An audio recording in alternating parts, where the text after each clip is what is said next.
Portugal's politicians couldn't agree on measures to reassure investors the country won't default on the terms of its €78 billion bailout.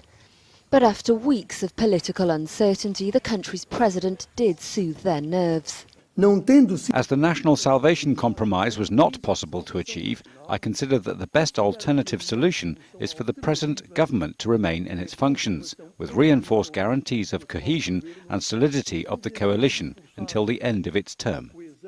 Portugal needs to reduce its budget deficit to 5.5% this year, from last year's 6.4%, and then to 4% in 2014.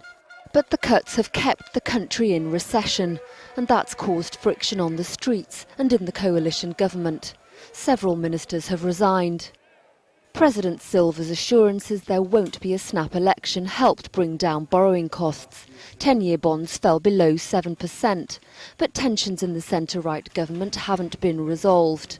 David Buick from Panmure Gordon says the reprieve is short-term. I believe the problem is as great as it ever was. And I'd be absolutely amazed if you and I didn't have a conversation here in a couple of years' time saying the following banks, organisations, sovereign debt people have taken the following haircuts for these countries.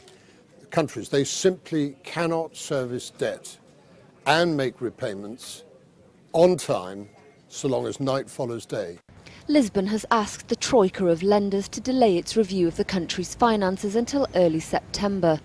But the president has warned the government must stay together if Portugal is to return to the markets next year. Many fear that won't happen, and a second bailout may be needed, with potentially damaging consequences for the rest of the Eurozone.